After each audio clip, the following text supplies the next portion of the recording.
할렐루야. 오늘 왜 이렇게 사람 많이 오셨어요? 괜히 떨리잖아요. 예? 늘 익숙한 그 무리들이 있었는데 어디서 또 이렇게 오셨는지. 오늘 무슨 날이죠? 예. 그러면 교사 헌신 예배든 뭐든 헌신 예배를 많이 하면 좋겠네요. 네. 사람 많은 거 부담스러운데. 네, 오늘 좀 더 뜻깊은 또 교사, 또 거기 헌신 예배의 시간으로 오늘 우리가 예배를 드리는데요. 오늘 이제 노아 홍수에 대한 이야기를 오늘 같이 나눌 텐데, 결국 이 이야기의 끝은 뭐냐면은 가정의 붕괴라는 현상이거든요. 경건의 계열과 불경건의 계열이 나눠져 있는 상황에서 이제 이 두 계열이 섞이면서 이제 모든 것들이 세속화되어가는 그 과정들을 이제 보게 되는 것입니다. 최초에는 이 가인과 셋의 후손들이 이렇게 둘이가 이렇게 있었죠, 그죠? 그래서 가인의 후손들은 경건한 계열이었고, 가인의 후손은 불경건한 자손이었고, 또 셋의 후손들은 또 경건한 자손들이었습니다. 그래서 그렇지만 이 서로가 이제 대립적인 상황에 있다가 서로 섞이면서 결혼이라는 것을 통해서 이 경건의 계열과 불경건의 계열이 섞이면서 이제 그 세속주의적인 어떤 것들이 이제 만연해지게 되는 것이죠. 자, 그런 가운데서 하나님이 이 경계가 있었는데 이 경계가 무너지면서 다 섞이게 되니까 하나님이 뭘 하셨느냐? 그 결과로 노아 홍수라는 심판을 내리셔서 세상을 보존해 가야 되겠다라고 하나님이 하신 거죠. 자, 이런 상황인데, 그래서 오늘 이 노아 홍수가 일어나기 전까지 왜 이들이 이렇게까지 혼합이 되어 가지고 세속주의로 이렇게 빠지게 되었느냐, 왜 이렇게 이런 일들이까지 지경에 이렇게 되었느냐 하는 내용들을 오늘 우리가 한번 살펴볼 것입니다. 자, 왜 노아 홍수가 일어났을까? 자, 그래서 앞에 이미 설명한 것처럼 하나님의 아들과 사람의 딸들이 나오는데, 그 하나님의 아들은 누구죠? 셋의 자손이고 사람의 딸들은 가인의 자손이죠, 그죠? 하나님의 아들들, 사람의 딸들, 이렇게 이제 등장하게 되는데, 두 족속 간의 대립적인 상황이 있다가 이제 섞이게 됩니다. 그 섞이게 되는 과정을 보면 이 하나님의 아들과 사람의 딸들이 이제 혼합되는 그 과정들을 보면 이렇습니다. 그것은 이 하나님의 아들들이 누구죠? 셋의 자손들이죠, 그죠? 사람의 딸들은 누구죠? 가인의 자손들이죠. 자, 왜 이렇게 섞였을까요? 가만 생각해 보세요. 원래는 에녹 성이라는 곳에 가인의 족속들이 딱 그 성 안에서 딱 살잖아요, 그죠? 셋의 족속들은 또 따로 이렇게 살았어요. 그런데 왜 섞이게 되죠? 시간이 이렇게 흐르면서, 자, 이 둘 중에 어느 쪽이 문화가 발전해요? 가인의 후손들이 더 발전하죠. 그러면 거기 농사도 짓고 또 기계도 어떤 노래도 나오고, 그죠? 또 법에 대한 어떤 개념도 나오고 이러면서 문화가 많이 발전하는 거죠. 그런데 그 반면에 셋의 자손들은 어때요? 셋의 자손들은 문화가 중요한 게 아니에요. 뭘 발전시키는 게 중요한 게 아니라 하나님을 잃어버렸잖아요. 그죠? 그 에덴 동산 동편 쪽으로 쫓겨났잖아요. 그죠? 그러면서 그들이 제일 먼저 갈구해야 될 것은 뭐냐면은 다시 하나님께로 우리가 돌아가야 된다. 다시 하나님을 만날 수 있게 돼야 된다. 우리가 예배를 드리고 하나님을 찾아야 된다. 이런 것이 더 우선이었어요. 그러니까 서로 다른 거죠. 그죠? 자, 그러다 보니까 이제 이게 시간이, 그때는 그렇게 됐지만 시간이 많이 지나면서 어떻게 됐을까요? 예, 이 가인의 계열은 계속 그 길을 갔는데 셋의 족속은 계속 그 길을 가지 못했어요. 자, 어느 날 이 하나님의 아들들이 셋의 자손들이 뭘 보게 됐어요? 가인의 자손들인, 그죠? 그 여인네들을 보게 됐죠, 그죠? 자, 근데 가만 보니까 조금 이상한 이야기지만 양해하시고 잘 들어주시기 바랍니다. 자, 예쁜 여인이 좋아요? 덜 예쁜 여인이 좋아요? 죄송해요. 이렇게 하려고 하는 게 아닌데 오늘 너무 많은 사람들이 오셔서 평소에는 그냥 잘 이야기하는데 좀 껄끄럽네요. 자, 하나님의 아들들이 어느 날 사람의 딸들을 보게 된 거예요. 그런데 이때까지 이렇게 예쁜 여자들을 본 적이 없다라는 거죠. 왜죠? 왜죠? 왜? 하나님의 아들들이 사람의 딸들을 봤는데 사람의 딸들이라는 건 누구예요? 가인의 족속들의 딸이잖아요. 그죠? 근데 여기는 뭐가 발전했다? 문화가 발전했죠. 그러니까 여인들은 생 얼굴이겠어요? 아니면은 문화의 혜택을 입은 얼굴이겠어요? 문화의 혜택을 입은 얼굴들이겠죠. 그죠? 그러니까 반할까요? 안 반할까요? 예, 우리 쪽에는 이런 여인이 없었다. 근데 이쪽에는 이렇게 예쁜 여인들이 이렇게 생긴 거죠. 문화가 발전하니까. 자, 그렇게 되니까 어떻게 돼요? 사람의 딸들이 하나님의 아들이 사람들의 딸들을 보면서 우리 아내로 삼아야 되겠다라고 이제 나서게 된 거죠, 그죠? 그래서 그들의 아름다움을 보았다, 그들을 아내로 삼았다, 그리고 자녀를 낳았다. 그 결과가 이 두 족속이 대립된 상황에서 섞이게 되는 거죠. 그러다 보니까 이게 이제 뭐예요? 그 아름다움을 보아서 아내로 삼아서 자녀를 낳게 되는 이런 연쇄적인 반응들이 자연스럽게 일어나게 된다는 이야기입니다. 여러분, 그래도 아름다운 여인이 좋죠. 그리고 잘생긴 남자가 좋죠. 실망인데. 아니, 예배 드리면서도 그런 이야기를 해요? 그게 이제 우리의 이제 지극히 이제 현실인데 그렇게 됐다는 이야기예요. 자, 이제 먼저 이제 자연스럽게 이제 경과를 보면 그들이 이 사람의 딸들의 아름다움을 보았다 이렇게 이야기하고 있어요. 근데 그걸 본 사람이 누구예요? 사람의 아들들이잖아요. 그 누가 능동적이었어요? 이 여인네들이 능동적인 게 아니라 여인네들은 그냥 그대로 있었는데 누가 하나님의 아들들이 어떻게 했어요? 보았던 거죠. 그러니까 누가 더 능동적이에요? 본 사람, 보임을 당한 사람이라 본 사람이 능동적인 거죠. 그죠? 이미 이제 보고 어떻게 된 거죠? 그래서 넘어간 거죠. 그죠? 저 여인을 내 아내로 취해야 되겠다. 그래서 그걸 누구한테까지 이야기한 거예요? 성경에는 없지만 그 가부장적인 제도 속에 있는 족장 제도 속에 있는 그 속에서도 내가 저 여인을 반드시 나의 여인으로 삼아야 되겠다. 이거를 관철시켰다는 이야기 아니겠어요? 맞아요? 뭐에 그 아버지의 반대에 무릅써서 그렇게 했다는 이야기잖아요. 굉장히 능동적인 어떤 행위라고 볼 수가 있습니다. 그래서 그게 허락이 되니까 누가 허락했어요? 그거를 가정을 한다면 본인이 마음대로 결혼하는 그런 상황이 아니잖아요. 족장이라는 가부장적 제도가 있는 상황인데 결혼이 허용된 거잖아요. 그 반드시 누가 허락한 거예요? 아버지가 허락하지 않는 이상 그런 일이 일어날 수가 없는 거예요. 그러니까 그만큼 이제 딸들의 하나님의 아들들의 거센 저항이 있었던 거죠. 아버지 이 결혼을 성사시키지 않으면 절대 결혼 안 하겠습니다. 뭐 이런 요즘식 이야기하면은 그 딴에 이렇게 이겨낸 거죠 그거를.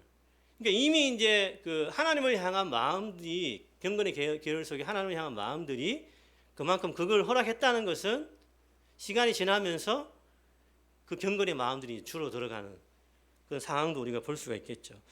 두 번째는 아내로 삼아버렸어요. 아내로 삼았어요. 아내로 삼아서 이제 자기 아내로 삼아서 이제 두 사람이 결혼을 하게 되면 그게 뭐가 돼요? 가정이 되는 거죠, 그죠? 가정을 이루게 되는 것입니다. 자, 여기서 존 칼빈이라는 사람은 이런 현상에 대해서 뭐라고 얘기하냐면은 인용을 잠깐 보시면 자기들이 아내들을 골라내는 데 너무나도 지나치게 방중하고 있으며 자기들이 아내들을 골라내는 데 너무나도 지나치게 방중하고 있으며 거기에 지나치게 탐닉되어 있다. 사람의 아들들이 여인을 고르는데 무슨 기준으로 본 거예요? 여기 단어가 탐닉, 방종 이런 말을 써 있잖아요. 그러면 그 여인의 아름다움이라는 것은 내적인 아름다움이에요? 아니면 외적인 아름다움을 본 거예요? 그 외적인 아름다움의 중심에서 여인을 골랐다는 이야기예요.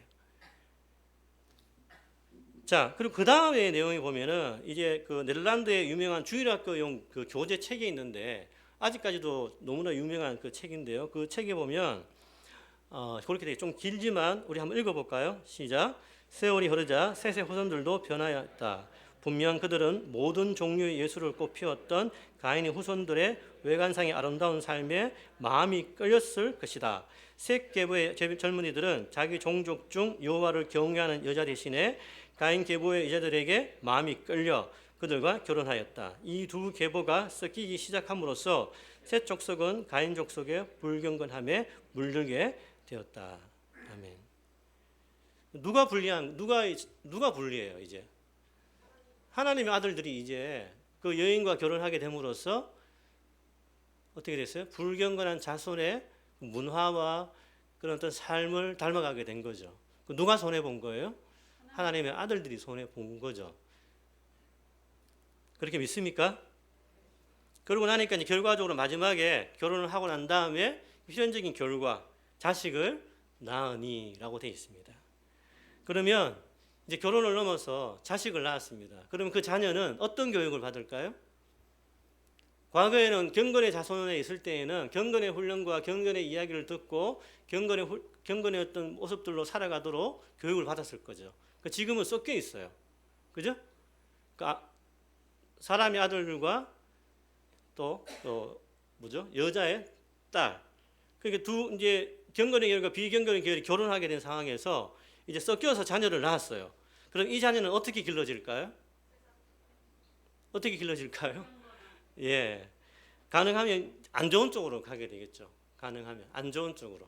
점점 안 좋은 쪽으로 교육이 되게 되는 겁니다. 과거에는 믿는 사람, 안 믿는 사람이 완전 반정립적인, 대립적인, 완전히 이제 흙과 백처럼 섞이지 않는 것이 되었는데 지금은 결혼하게 되고 자녀를 낳게 되니까 이게 두 세대를 거치게 되면 그 강경한 경건의 계열들이 힘이 있겠어요, 없겠어요? 그걸 할 수 있는 여건들이 이제 점점 줄어드는 상황들이 생기게 된다는 것입니다. 여러분, 결국은 세속화 현상이라는 것은 결국은 가정의 붕괴입니다. 여러분, 사람이 이제 세속화되는 이것도 중요한데 사실상은 가장 원천적인 집단은 가정이잖아요.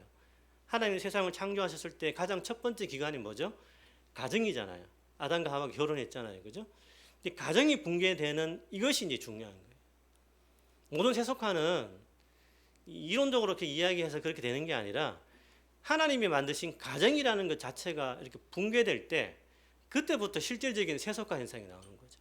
부모가 꽉 잡고 교육했는데 이제 그 부모가 부모의 선을 떠나든지 부모 자체가 세속화되든지 둘 중 하나, 그 중에 하나 덕분에 어떻게 된 거예요? 가정이 깨어지고 세속화된 모습으로 나아가게 된다는 겁니다. 이런 결혼이라는 것은 북한에서는 결혼을 뭐라 그러는지 아세요? 혁명 전사들 간의 동지적인 결합. 좀 되게 거창하죠, 그죠? 그러니까 한번 묶이면 이제 죽는 그날까지 투쟁을 위해서 이제 살아야 되는데 우리는 결혼이 뭐죠? 그러니까 삶의 결합이에요. A와 B의 남자 여자의 삶의 결합이 결혼이잖아요, 그죠? 어쨌든 간에 그 삶이 어떤 삶이든 간에 결혼을 통해서 그 안에서 서로 조율되는 거죠, 그죠? 근데 그 조율이 좋게 되면 좋은데 지금 경우에는 좋게 된 거예요, 안 좋게 된 거예요? 이제 안 좋게 되는 방향으로 계속해서 나아가는 것을 볼 수가 있다는 겁니다. 그럼 이 혼합의 결과는 결국은 또 어떻게 됐을까요? 성경에는 세 가지를 이야기하는데 육신이 되었다. 그들이 이제는 이제 사람이라고 표현도 안 해요. 육신이 되었다. 처음에 이렇게 이야기하고 두 번째는 이제 수명을 제한시켜요. 왜냐하면은 그 당시에는 500살, 600살, 700살까지 사는 시대인데 이 한 사람이 타락했는데 경건했을 때는 500, 600, 700도 하나님 엄청 축복하실 수 있지만 타락한 사람을 500, 600, 700, 800, 1000년까지 살게 할까요 말까요? 그렇게 할 수가 없는 거잖아요. 수명을 이게 제한하는 또 그런 어떤 심판을 또 미리 내리시죠. 앞으로 너의 삶이 이렇게 될 것이다라고 수명을 제한하는 것을 볼 수가 있습니다. 자, 그래서 여기 잠깐 그 표 한번 보실래요? 표 나온 거 한번 보여주실래요? 네.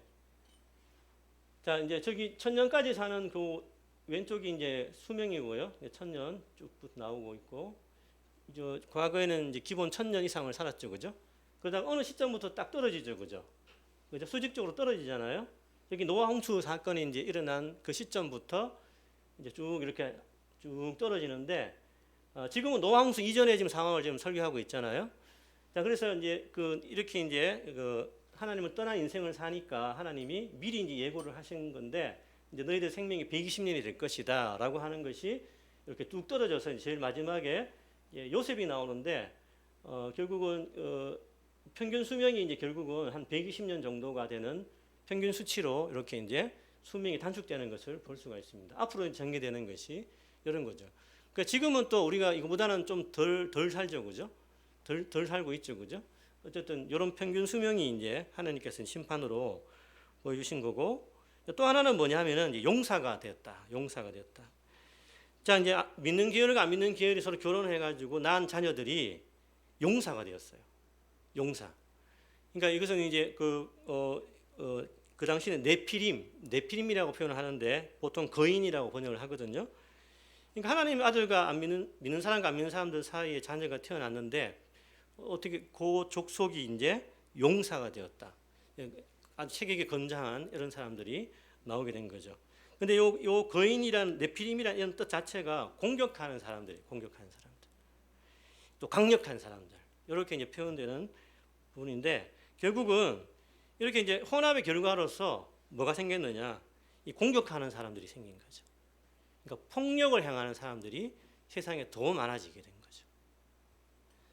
자, 결국은 이 육신이 되었다는 거, 이 타락한 성적 존재가 되었다는 거, 죄를 지는 육체가 되었다는 거, 이게 이제 육신이 되었다는 것이고, 수명을 하나님이 제한하시고 또 사람들이 아주 폭력적인 사람이 되도록 하나님이 허용하신 거죠. 그 죄가 계속 흘러가는 거죠, 이렇게. 자, 이런 결과에 대해서 하나님은 하나님의 아들과 사람들의 딸에 대한 이런 어떤 결과들을 하나님이 5절 말씀해 보시면 여호와께서 결국은 보시고, 여호와께서 보시고, 우리 8절 말씀 5절 말씀 한번 같이 한번 읽어볼까요? 5절 말씀 시작. 여호와께서 사람의 죄악이 세상에 가득함과 그의 마음으로 생각하는 모든 계획이 항상 악할 뿐임을 보시고. 뭘 보셨어요? 사람의 죄악이 세상에 가득함과 또 뭐요? 그의 마음으로 생각하는 모든 것이 항상 악할 뿐임을 보시고. 이제 그 혼합된 그 족속들이 계속해서 내려갈 때에 결국은 5절 말씀에 보시는 요 세상의 모든 죄악이 가득함과 어떤 생각이든 모든 생각이 나쁜 생각으로만 치우치는 그 모든 것들, 이런 것들을 하나님이 보셔야 했다는 겁니다. 과거에는 이쪽은 보면 좋았고 이쪽은 보면 안 좋았어요. 셋의 족속을 보면 하나님이 그래도 나의 백성이 있구나. 이쪽을 보면은 얘네들 어떡하지? 이런 상황인데 지금은 어떻게 됐어요? 섞이게 되니까 하나님이 다 뭐예요? 이제는 세대가 갈수록 다 이제 섞여가지고 이제 세속화 방향으로 다 물들게 된 그들을 보게 되었다는 겁니다. 그래서 하나님은 이걸 보시고 난 다음에 6절에 하나님의 반응은 뭐냐면은 하나님의 한탄, 하나님의 근심. 6절 말씀에 땅 위에 사람을 지었음을 한탄하사 마음에 근심하시고, 하나님이 그 세상을 죄로 만연된 이 세상을 보시면서 한탄하시고 근심하시는 걸 볼 수가 있다는 겁니다.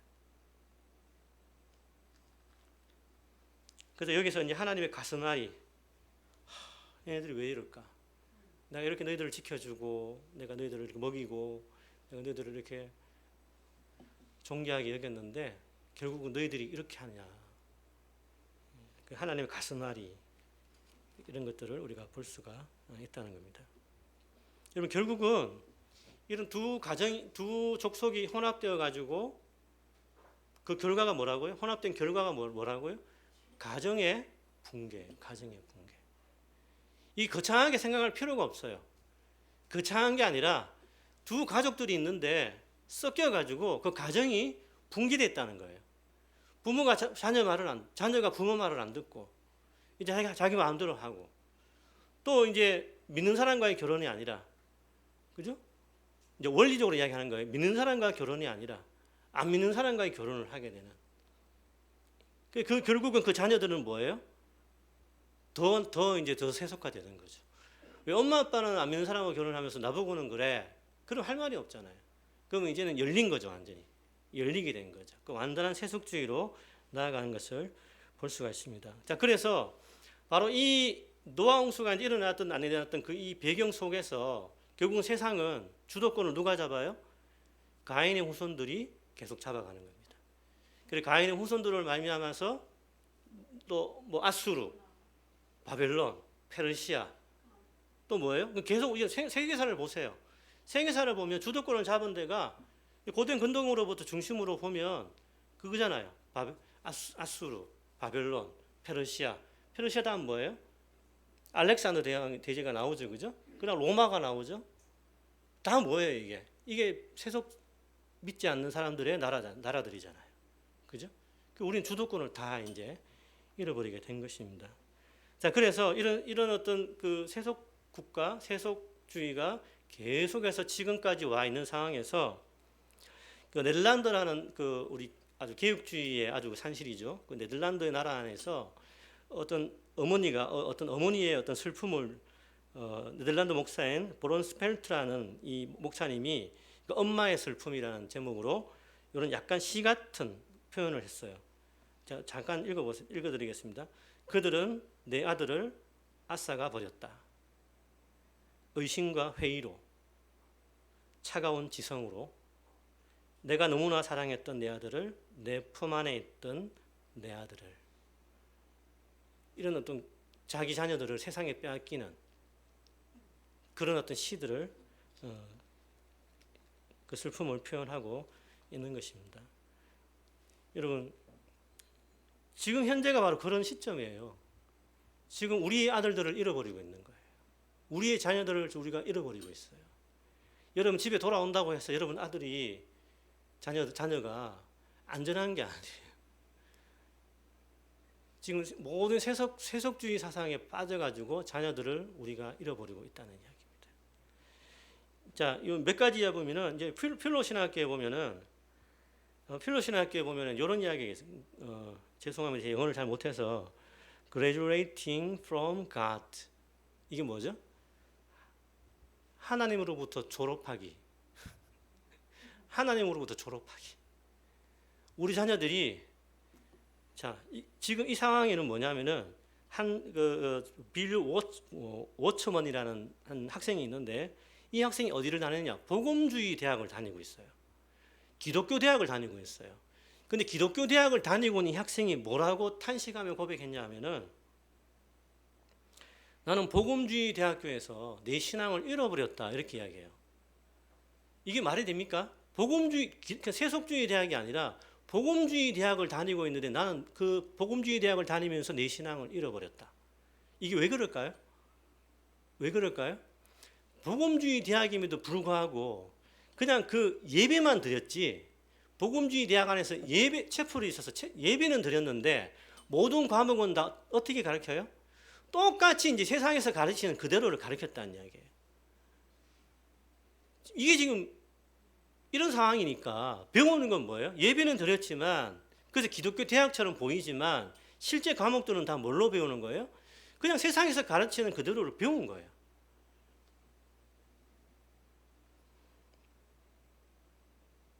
그래서 이 학생이 너무나 이런 현상이 너무 안타까워서 어떤 그 세미나에서 어떤 교수님에게 물었어요. 교수님은 교수님의 신앙을 교수님의 학문, 곧 강의실에서 가르치는 내용과 어떻게 연결시키고 있습니까? 신앙과 학문을 어떻게 연결시키고 있습니까? 라고 그 대학에 있는 교수님한테 물었어요. 근데 어떤 교수도 그 대답을 해주지 않는다는 거죠. 그러니까 그 가르치는 교수님들도 신앙인이지만 뭐예요? 뭘 가르치는 거예요? 세상에서 가르치는 학문을 가르치고 있는 거였죠. 우리는 이렇게 우리 아이들을 잃어버리고 있어요. 또한 교회에서도 우리 아이들을 또 잃어버리고 있습니다. 이건 뭐냐면은 낸시 피엇이라는 유명한 지금 세계는 학자가 있는데 그 낸시 피엇이라는 사람이, 이 여인이 신앙생활 잘하다가 실족한 예가 있어요. 왜 실족했냐면은 선생님한테 질문을 했어. 선생님, 제가 궁금해서 그러는데 이거는 왜 그래요? 물어봤어요. 근데 이제 그 선생님이 뭐라고 이야기했을까요? 피드백이 어떻게 됐을까요? 예? 그러니까 그 이야기를 물어보니까 그 선생님이 피어 씨에게 뭐라 얘기했냐면은, 너는 왜 이걸 믿지 못하고 질문을 하느냐? 너 왜 그렇게 신앙이 없어? 혼이 났다는 거죠. 무슨 말인지 알겠죠? 그 아이는 궁금해서 물어본 건데 선생님은 뭐라고 채찍했죠? 너는 왜 그걸 물어보느냐? 믿지를 못하고 너 왜 그렇게 신앙이 없어? 이렇게 피드백이 오니까 자기는 순수하게 물었는데 막 혼을 내는 거잖아요, 그죠? 예? 제가 신학교 다닐 때 그랬거든요. 교수님한테 질문을 했는데 교수님이 막 화를 내시더라고요. 질문이 있으면 돼서 막 질문하면은, 너는 신학생인데 아직도 그거를 믿지를 못하느냐? 내가 못 믿어서 물은 게 아니라 이제 신학교가 되니까 궁금해서 묻는 건데, 그거를 몇 번 제가 이야기를 해가지고 제가 신학교는 다니되 신학교 교실 수업은 제가 안 듣고 그 후로부터 이제 책만 읽었어요. 예, 그 산정인이 이제 한국 사람이십니다. 정말 열받아가지고, 아니 알아서 그럼 나 혼자 책 읽을 거야 하면서 그걸 그렇게 이제 해서 지금까지 왔습니다. 우리 아이들이 교회 안에서 사실은 교회 안에도 이런 일이 있어요. 낸시 피어시 이야기했지만 또 다른 이제 얘기, 딜런이라는 사람이 있는데 이제 미국 축구 영웅에 가까운 선수인데 이제 학교를 다니게 되면서 이 친구도 교회를 다니게 되면서 질문을 했어요. 이런 질문들 이렇게 문제를 이렇게 좀 이런 고민이 있는데 어떻게 하면 좋겠습니까? 하니까 똑같아요. 하여튼 피드백이. 넌 그걸 믿지를 못하고 왜 이렇게 질문을 하느냐? 성경을 찾아봐. 성경에 다 있잖아. 성경을 찾아봐. 성경에 다 있잖아. 예, 맞아요, 틀려요? 맞는 말이긴 하죠, 그죠? 근데 그게 잘 이렇게 뭔가 이렇게 확신이 안 드니까 물어본 거 아니겠어요, 그죠? 자, 그런데 이 친구가 그 피드백을 이렇게 경험하니까 자기가 무슨 되게 나쁜 사람인 것처럼 여겨지더라는 거죠. 기분이 안 좋은 거죠. 그래서 이 친구가 또 방황하기 시작을 하고 방황하다가 어디까지 갔느냐? 저 스위스에 라브리라는 데가 있었어요. 그때 그 피난처라는 데인데 그 프란시스 셰퍼라는 세계관 학자가 이런 어떤 그 산장을 이렇게 만들어 가지고 그 안에서 언제든지 질문도 할 수 있고 대답도 할 수 있고 토론도 할 수 있고 이런 어떤 장이 있었어요. 거기를 찾아가 가지고 했는데 이 사람이 뭐라고 고백했냐면은 스위스 라브리를 가서 난생 처음으로 질문을 두려워하지 않는 사람들을 내가 만났다. 난생 처음으로 내가 질문을 두려워하지 않는 사람들을 내가 만났다. 자, 거기서 여러 가지 이야기를 통해서 이 사람 신앙이 이제 회복된 그런 것을 볼 수가 있습니다. 그러나 대부분 교회 안에서 필로신학교의 통계가 그거예요. 이 잘 믿는 고등학생들이 언제 신앙에서 탈선하느냐, 언제 탈선하느냐. 여기 거의 90%가 뭐냐 하면은 그러니까 이제 보통 뭐 중학생이든 고등학생이든 대학생이든 간에 주로 중고등학생들이 보면은 평소에 이제 막 장난처럼 막 이렇게 신앙도 없는 것처럼 막 했던 애들이 한 번쯤은 교회 생활하니까 궁금한 점이 있겠어요, 없겠어요? 한 번쯤은 있을 거 아니에요, 그죠? 근데 그걸 잘 표현할까요, 안 할까요? 잘 안 해요. 근데 어느 날 이게 쭈삣쭈삣 하면서 그걸 이렇게 퉁명스럽게 이제 이렇게 막 진지한 표현을 안 하겠죠, 그죠? 퉁명스럽게 툭 이렇게 한번 던지는 질문이 있어요. 근데 그런 애들이 그걸 탁 던졌다는 것은 그나마 걔한테는 고민이었던 거거든요. 그걸 툭 던졌을 때에, 질문을 던졌을 때에 그 질문을 받은 선생님이, 질문을 받은 다른 사람이 어떻게 반응하느냐. 여기에 갈림길이 있는 거죠. 질문을 했는데, 아이, 뭐, 너 그런 것도 몰라? 이렇게 돼버리면 이제 끝이에요. 그 학생은 잃어버린 아이로 이제 가는 거예요. 근데 그 질문을 진지하게 받아주고 대화하면 그 친구가 낚싯줄 탁 걸려서 올라가는 것처럼 그 친구 굉장히 발전하고 신앙생활이 더 깊어지는 그 통계가 플로신학교에서 내고 있어요. 그러니까 중요한 건 이제는 뭐냐면 선생님이 일방적으로 가르치는 상황보다는 아이들이 질문한 것에 대해서 성실하게 답변해주고 이야기해주는 것들이 굉장히 중요하다는 겁니다. 오늘 여기 다 스님들 교사 헌신 예배잖아요, 그죠? 근데 하나교회의 특성은 교사이면서 또 뭐라고요? 부모님이시면서. 맞나요? 대략 보면 다 그러신 것은 아니시겠지만 나는 이게 굉장히 고무적인 어떤 체계라고 봐요. 교사이면서 또 부모이고. 와, 내가 주일학교 때, 주일학교 안 다녔지. 내가 중3 때 교회 왔을 때 나를 가르치는 사람이 부모이면서 교사였으면 그 생각을 해보는 거죠. 예. 여러분, 이 모든 것들은 어디서부터요? 가정이 깨어지면서 세속화 현상이 자녀에게까지 간 그 경로를 오늘 우리가 보았던 겁니다. 그리고 그것이 오늘 현실에까지 기독교 학교라고 해서 교회라고 해서 가정이라고 해서 이런 교육들이 잘 이루어지지 않고 있는 현실을 우리가 보게 된 것입니다. 자, 그러니 우리가 오늘 기도할 것은 무엇이겠습니까? 우리가 부모로서, 교사로서 뭘 해야 되죠? 이 자녀들이 잃어버려지지 않도록 무엇인가를 해야 되겠죠. 그게 무엇입니까? 여러분 교사들이 그게 무엇입니까? 가정에서 부모로서, 학교에서 교사로서, 목사로서 그게 무엇입니까? 또 대학교의 교수나 선생님으로서 무엇이겠습니까? 이 시간 같이 한번 기도하겠습니다. 눈을 감고 한번 기도하실 텐데